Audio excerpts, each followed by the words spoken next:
एक खास शख्सियत के साथ मुलाकात। देखिए जयदेव पटेल के साथ नंबर 1 इंडिया न्यूज पर रोजाना रात 9 बजे। नमस्कार व्यूअर्स, मैं जयदेव पटेल और आप देख रहे हैं नंबर 1 इंडिया न्यूज। आपका एक बार फिर स्वागत है एक खास शख्सियत के साथ मुलाकात प्रोग्राम में। आज हम बात करेंगे मिडिल ईस्ट में जारी जंग की वजह से जिस तरीके से आर्थिक संकट जो पैदा हो रहा है वैश्विक स्तर पर, इसको लेकर प्रधानमंत्री द्वारा अपील भी की गई, जिसमें सोने खरीदने से लेकर के पेट्रोल और डीजल के कम इस्तेमाल की बात कही गई। लेकिन क्या ये आर्थिक संकट जो है इसका क्या कुछ इम्पैक्ट होगा आने वाले समय पर? इन तमाम पर बात करने हमारे साथ खास सामान है अर्थशास्त्री professor V Upadhyay. Professor V Upadhyay ji, आपको बहुत बहुत स्वागत है आज हमारे प्रोग्राम में। नमस्कार जी, प्रोफेसर वी उपाध्याय जी, आपसे मेरा पहला सवाल है कि जिस तरीके से मिडिल ईस्ट में जारी जो वॉर है, इसकी वजह से जो आर्थिक संकट पैदा हुआ है, जिसको लेकर प्रधानमंत्री नरेंद्र मोदी द्वारा एक अपील भी की गई, जिसमें पेट्रोल डीजल के कम इस्तेमाल के साथ ही सोने की खरीद नहीं करने की एक बात कही गई, जिसको लेकर काफी तक इसका इम्पैक्ट भी देखने को मिला। जो काफी रहे नेताओं के उसको घटा दिए गए। लेकिन क्या इससे आर्थिक संकट के जो आसार जो बने हुए हैं, क्या उस पर सुधार होगा? और इसी के साथ साथ में ये कितना आने वाले समय में और बड़ा खतरा ऐसा आपको लगता है? अभी जो सारी दुनिया में ये संकट चल रहा है, मिडिल ईस्ट में जो लड़ाई है, अमेरिका इजराइल ने जो ईरान पर हमला किया उसके कारण स्टेट ऑफ हॉर्मुज बंद हुआ और वहां पर गल्फ कंट्रीज में जो भी प्रोडक्शन की फैसिलिटीज थी वहां पर भी अटैक हुए थे। तो सारी बातें तो उसको लेके दुनिया भर में ये एक ऊर्जा का संकट पैदा हुआ है। हम देख रहे हैं कि इंटरनेशनल मार्केट में क्रूड ऑयल की जो कीमत है तो वो पहले के मुकाबले में $60-70 पर बैरल के मुकाबले में अब $105-110 पर बैरल हो गई है। तो उसका असर सारी दुनिया में पड़ रहा है।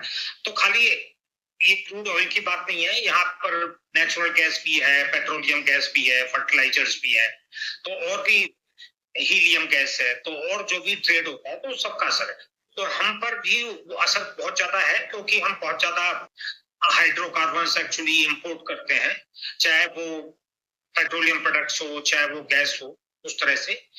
तो उसका असर डेफिनेटली एक तो सप्लाई नहीं है, और सप्लाई अगर है भी है तो उसके दाम बहुत ज्यादा है, ऑलमोस्ट दुगने जैसे हो गए हैं।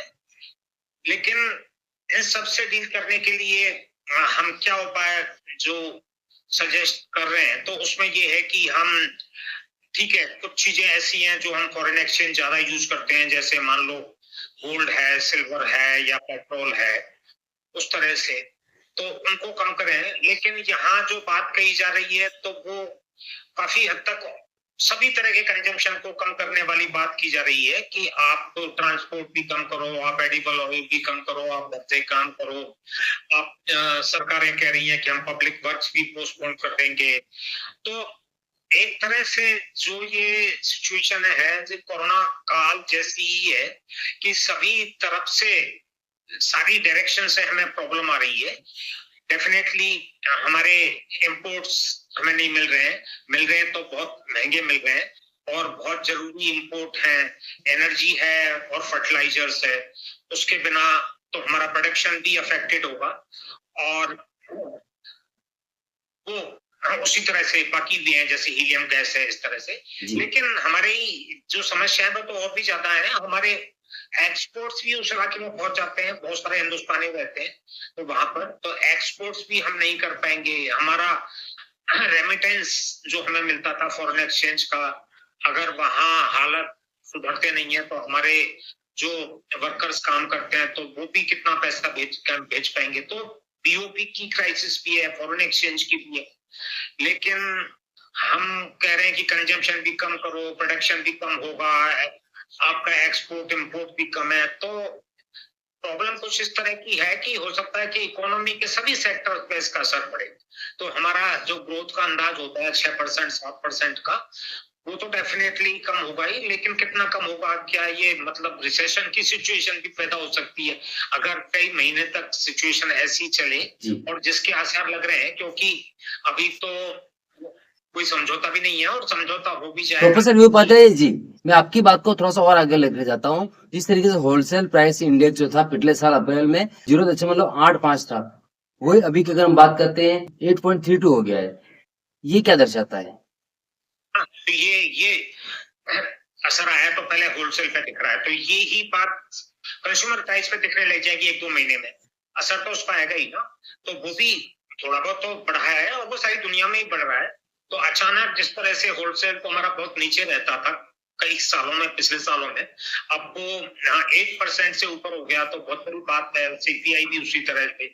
तो मेरा कहने का मतलब है कि सभी, हम चाहे एक्सपोर्ट की बात करें, इंपोर्ट की बात करें, रेमिटेंसेज की बात करें, हमारे वर्कर्स की बात करें, और फिर हम प्रोडक्शन की बात करें, कंजम्पशन की बात करें, अगर सभी जगह हम कह रहे हैं कि कम करो कम करो, तो वो एक ऐसा असर है जो इकोनॉमी पे चारों तरफ से नेगेटिव इफेक्ट डालता है, और उसके परिणाम तो सीधे रिसेशन की तरफ हमें ले जाने वाली बात हो सकती है। जी, प्रोफेसर वी उपाध्याय जी, सोने से लेकर के हवाई यात्रा तक और इसी के साथ साथ में दूध से लेकर पेट्रोल डीजल और सीएनजी तक लगातार जो दावों में जो वृद्धि हो रही है, क्या ये सिर्फ एक टेलर है, पिक्चर अभी बाकी है महंगाई को लेकर के? यही मैं कहना चाह रहा हूँ कि ये बहुत दिनों से चुनाव के चक्कर में बता नहीं रहे थे, अभी भी ढंग से नहीं बता रहे हैं, अभी भी नहीं समझा पा रहे हैं कि भाई हमारे इकोनॉमी पे जो संकट है वो किस तरह का है, किस लेवल का है। आप सीधी बातें इस तरह से कर रहे हो कि आप अपील कर रहे हो कि ये कम कर दो, वो कम कर दो, लेकिन अगर ये सिचुएशन कई महीने तक चलती है, और अगर सुधार भी, अगर लड़ाई खत्म करने वाली बात भी हो जाती है, तो उसका मतलब ये नहीं है कि हमारी जो फरवरी में हालत थी वो अचानक आ जाएगी, क्योंकि सभी जगह सभी तरह के नुकसान हुए हैं। तो गल्फ कंट्रीज में जिस तरह से प्रोडक्शन इंफ्रास्ट्रक्चर जिस तरह से बर्बाद हुआ है, खासतौर से गैस का कतार में उस तरह से, तो उसको आने में तो महीने क्या सालों की बात है, कई साल लग सकते हैं। तो क्या मतलब हम क्या प्रोजेक्ट करें, किस तरह के करें, और हम उसमें मैं एक बात और ऐड करना चाहूंगा कि हम इस स्थिति को सुधारने में हम अपनी तरफ से क्या योगदान कर सकते हैं। तो वहां पर हमें लगता है कि हमारी सरकार अभी भी सीधे तरह से ये नहीं बता पा रही है कि भाई क्यों हो रहा है। प्रोफेसर वी उपाध्याय जी, आपसे मेरा एक आखिरी सवाल है कि जिस तरीके से जो मिडिल ईस्ट में जारी वॉर है उसकी वजह से जो वैश्विक आर्थिक संकट जो पैदा हुआ है, इससे कैसे निजात पाया जाए और इसका भारत पर क्या असर होगा? भारत पर असर बता रहा हूँ कि भारत की इकोनॉमी पे बहुत ज्यादा असर है, क्योंकि हम उतनी मजबूत नहीं है ना आर्थिक हालात से। चाइना थोड़ा चीजों को पहले से देख के सिचुएशन में रखता है, जैसे स्टॉक्स वगैरह रहे होते हैं उनके पास में, हमारे पास में उस तरह के स्टॉक्स भी नहीं है, और फॉरेन एक्सचेंज रिजर्व्स भी हमारे उतने यूज के नहीं होते हैं। अगर थोड़े बहुत भी कम हो जाएंगे, मान लो 50 और 100 बिलियन डॉलर भी अगर कल को कम होते हैं, तो वो फिर एकदम तेजी से स्थिति बदलती है, उससे एक पैनिक की सिचुएशन पैदा होती है।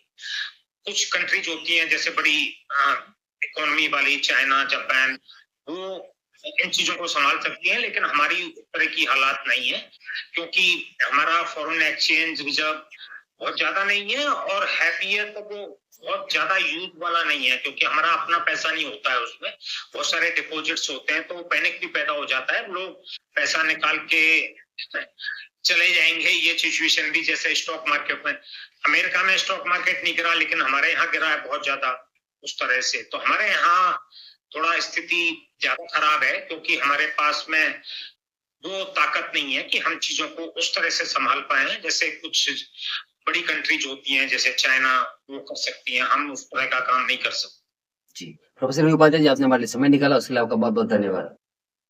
Thank you.